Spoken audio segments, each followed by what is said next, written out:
Welcome to the IGES Institute Sounds of Safety podcast, where our community will be delving into a series of critical issues supporting the public sector mission space.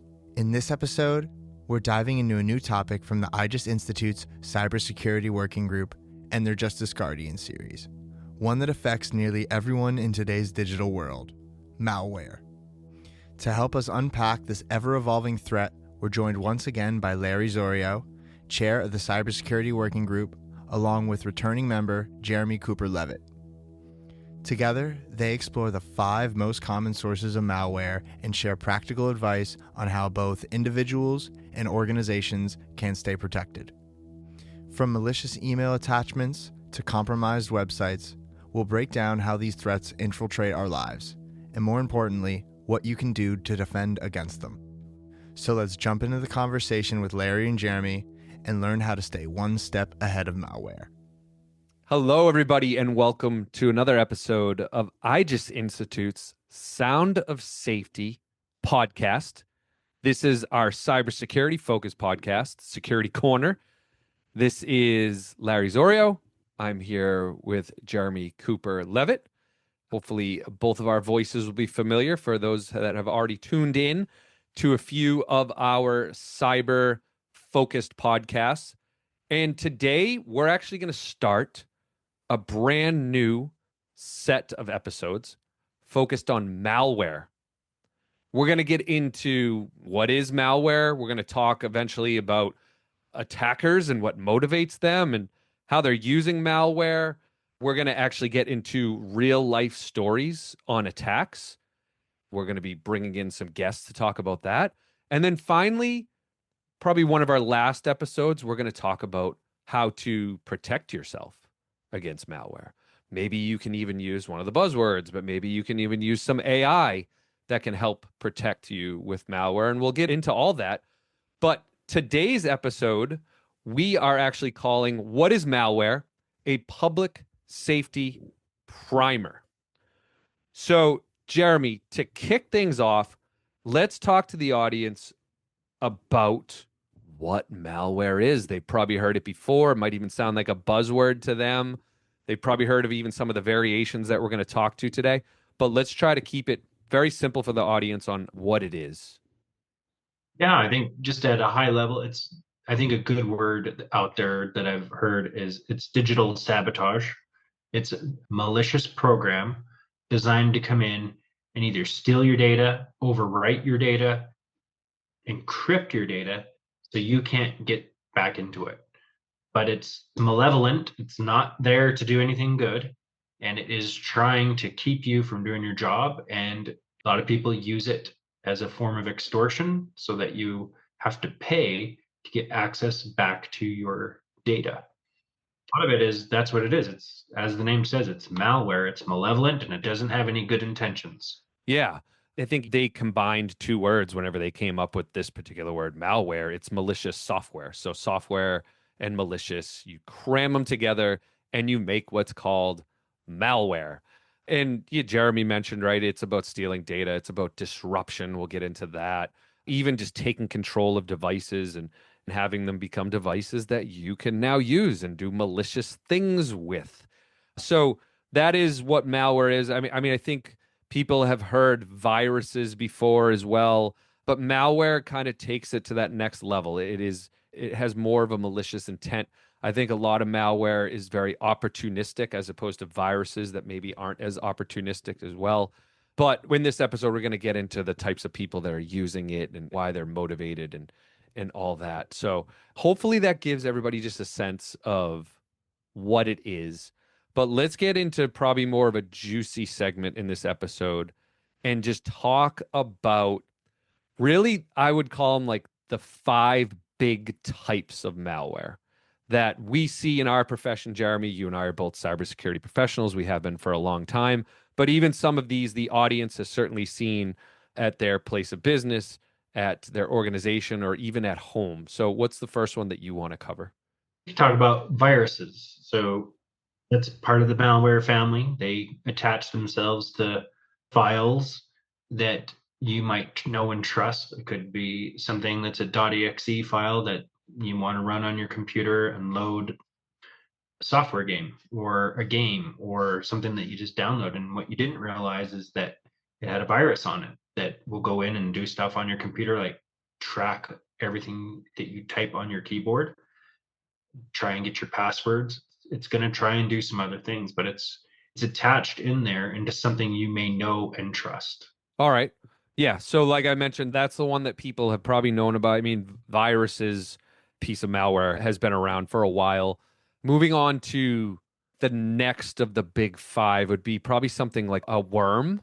So, a worm is it's a virus, but it doesn't need a human to spread it.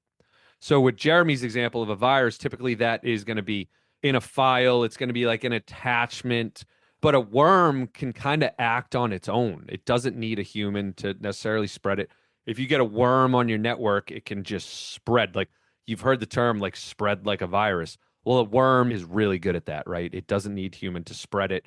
You can kind of think of it as a digital trespasser, like a digital trespasser that's jumping from one squad car to another squad car. Like that's what a worm can do. It can like easily jump across the network. It can crash systems. Typically it will go after like old systems and then certainly spread through systems that aren't patched. We talk a lot about how important patching is, and worms take advantage of unpatched systems. And really, that's the way it can spread by not having patch systems or, in the real world, like maybe not having your medication. You didn't take your medication and therefore the worm can spread.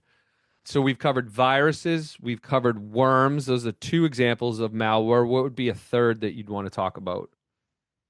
Another one's called a Trojan. So it's just like we've heard a Trojan horse before, where it's something that you think is good and you can trust it. It's not. On the inside, that's how they got in.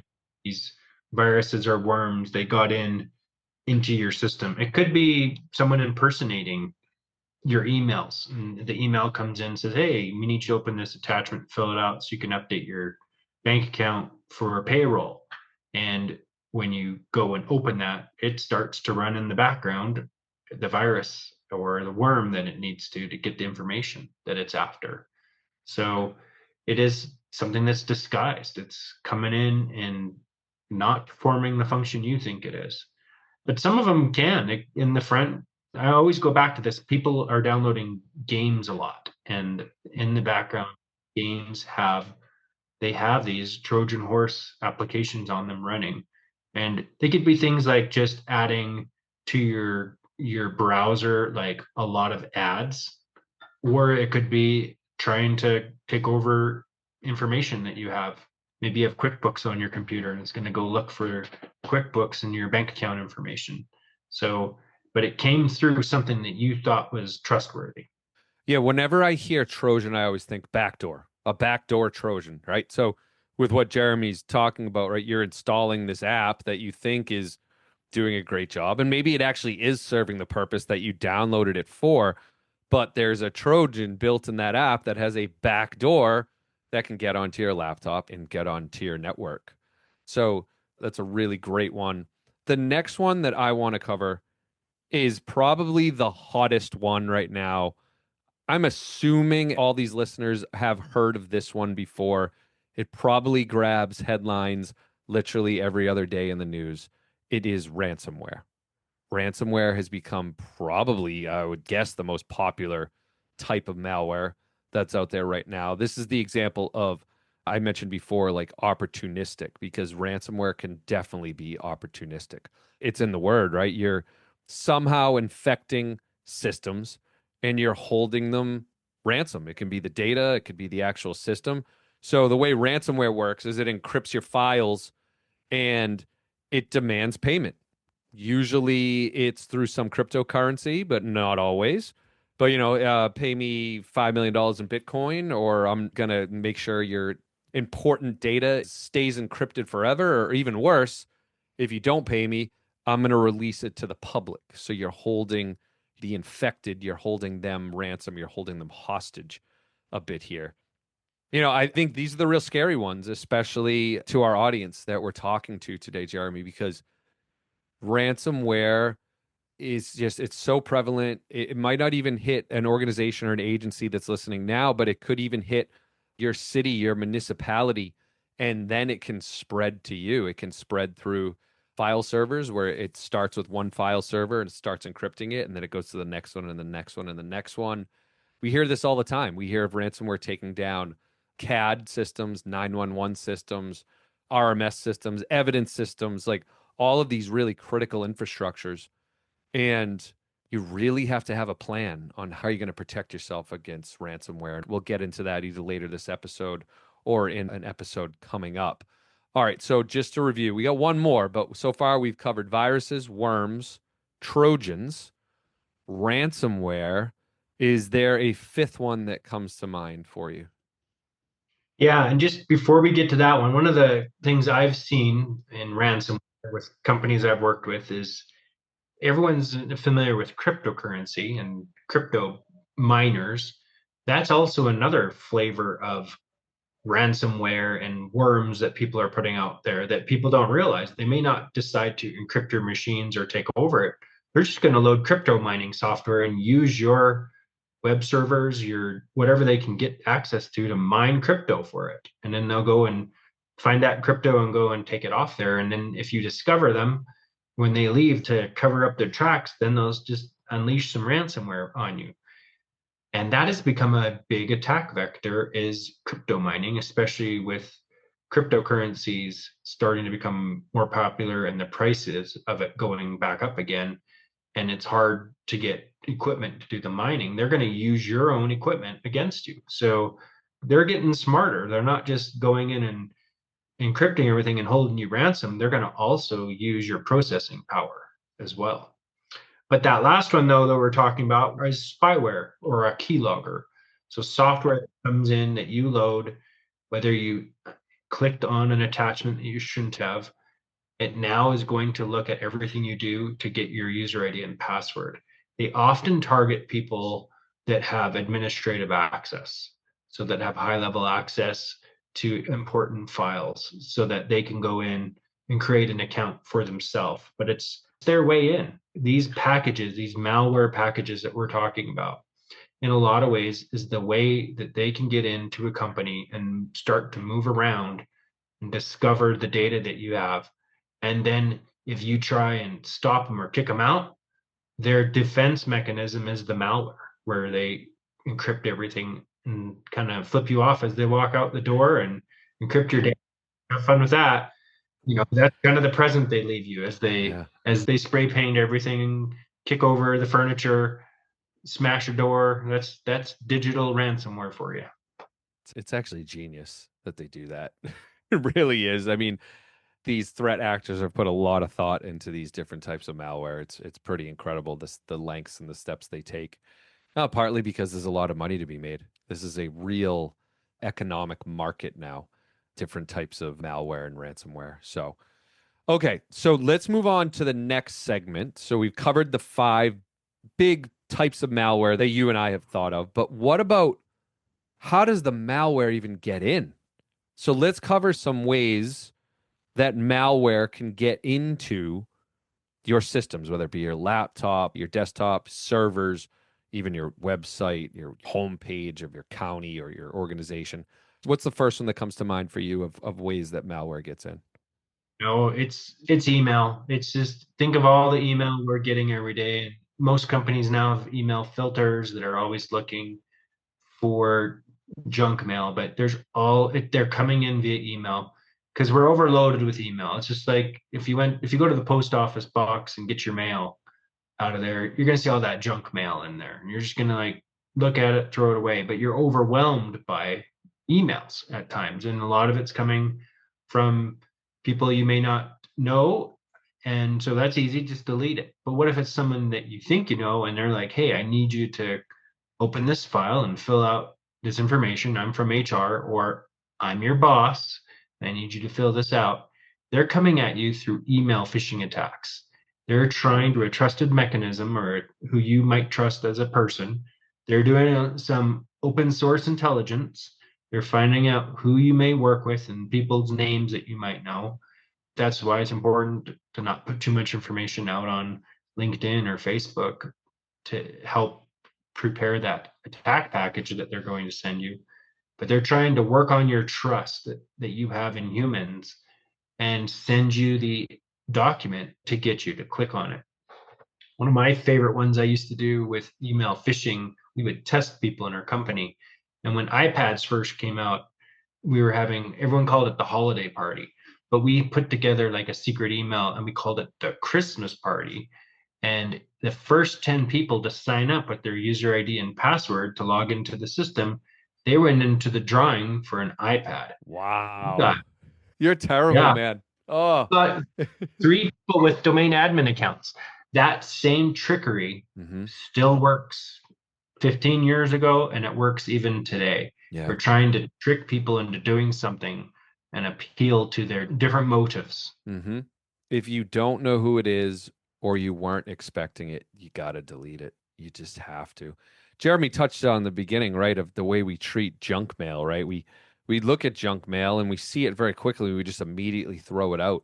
As much as possible, you have to treat email that way. In a way, like, so what if you delete it? If it's really that important, that person's going to email you again, right? So, but I do want to touch on one piece that is very interesting, especially nowadays, is AI is now involved with phishing emails, right? So, to Jeremy's point around you putting information about yourself out on the web, you could use an AI agent to go research Jeremy, and then I could upload that information into a malware creator and send Jeremy a very well crafted email directly to him because I know that over this weekend he went to the movies with his family and he went out for Italian afterwards, right? That stuff might be on social media. So the AI side of it is definitely it's becoming very difficult. All right, so that's number one. How does malware get in? Definitely number one is phishing emails. Absolutely, that is number one. A quick side note, the Verizon breach report came out. Well, I don't know when this will be aired, but it did come out recently when me and Jeremy are talking. And for the first time since this report has come out, phishing is actually not the number one attack vector anymore. It's actually vulnerabilities. Vulnerabilities has taken over, and it's now the number one attack vector outside of phishing. Now, I still think that malware delivery phishing is probably number one, but I did think that stat was interesting, and it's something that stood out to me while I was reading that report. So let's talk about the second one. So we have phishing emails. Second one that comes to mind is USB thumb drives. Jeremy, you mentioned the days of testing different individuals in your organization. Well, I was definitely mischievous as well, and I would put infected thumb drives in the company parking lot. I would label the thumb drives payroll information. I would label it top secret. I would label it any sort of provocative thing you could think about for the company. And I would put a big white label on the USB and put it in the parking lots. I'd put them in the bathrooms. I'd put them in the gym. We had like a workout room, put them in the cafeteria. And a lot of people would grab them and plug them in. So this is what attackers do. For people listening, they're going to throw them in airports. They're going to throw them in coffee shops. They're going to throw them in malls. They're going to drive into a police agency's parking lot because that's a public parking lot. You're allowed to drive in there. And they're just going to open up the window and pretend that they're smoking a cigarette. But instead of that, they're going to drop a couple thumb drives.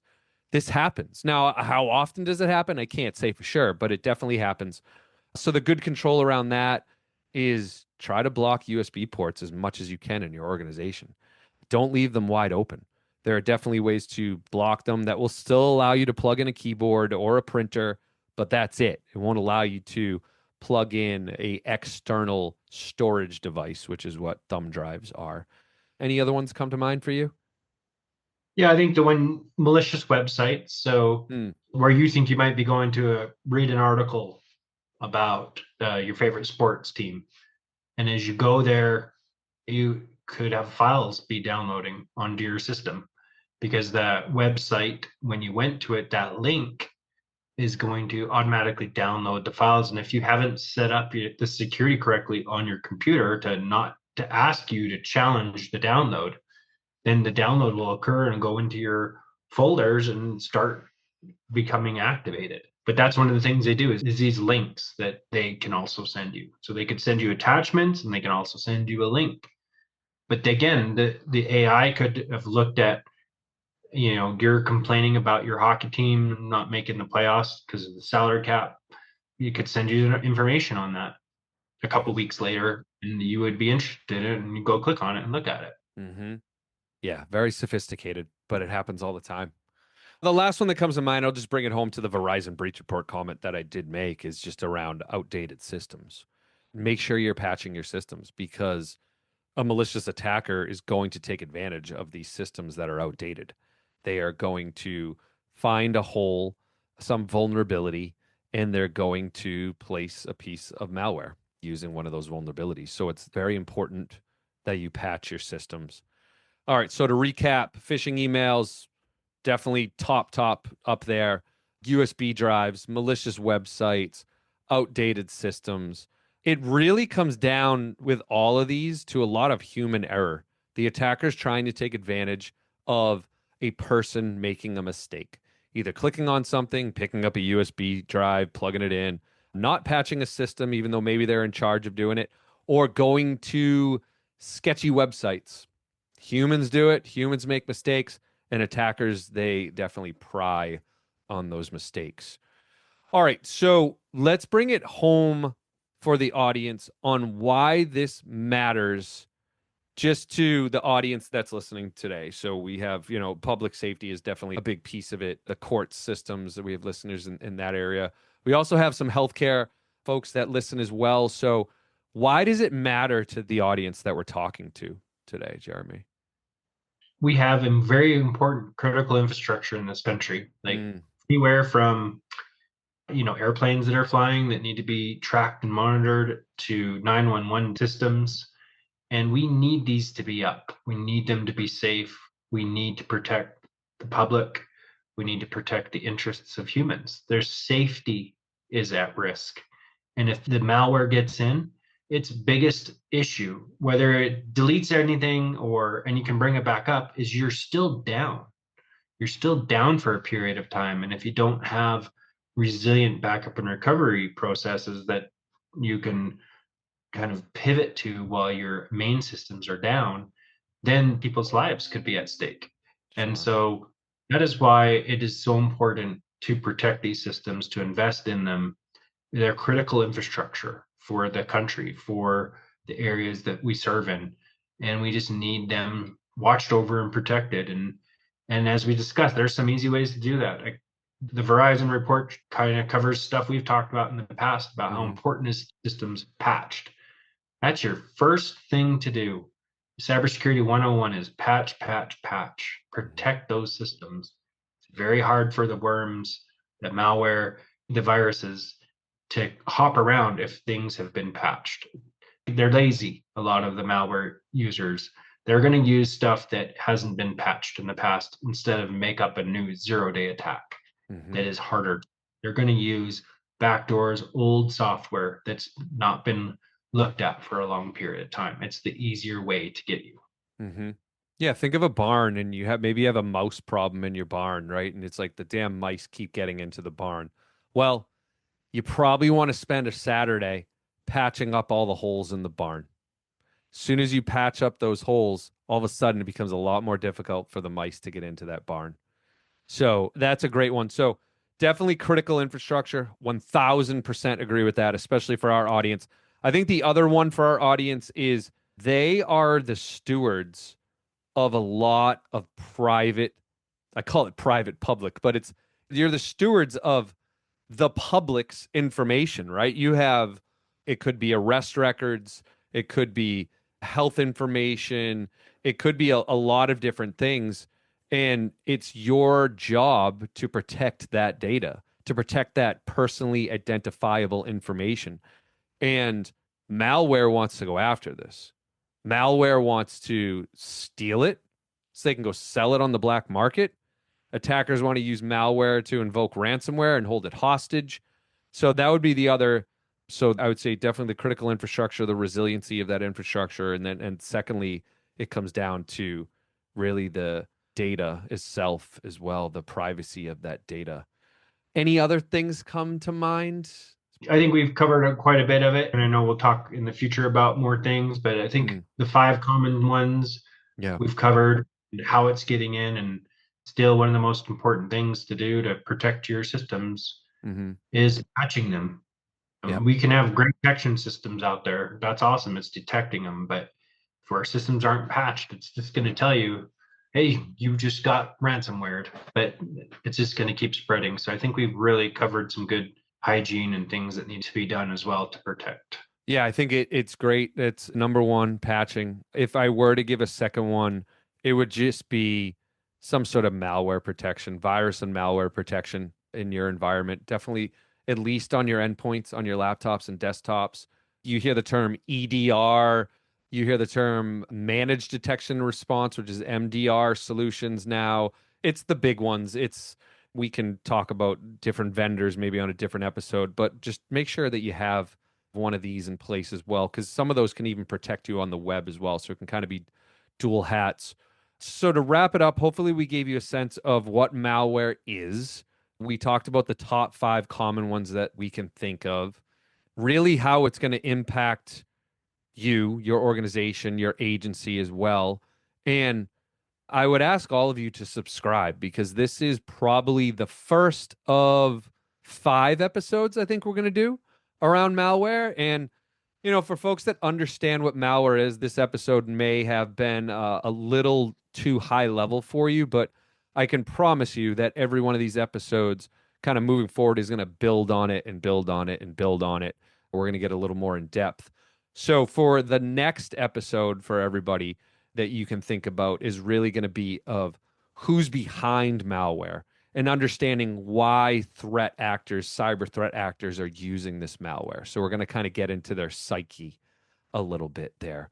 So, Jeremy, do you have any other last closing thoughts before we end the episode for today? Just think before clicking. There we go. Short and sweet. Think before clicking. Love it. All right, everybody. Well, thank you for joining today. Please subscribe. Please follow. You're definitely going to want to hear these next 4 episodes.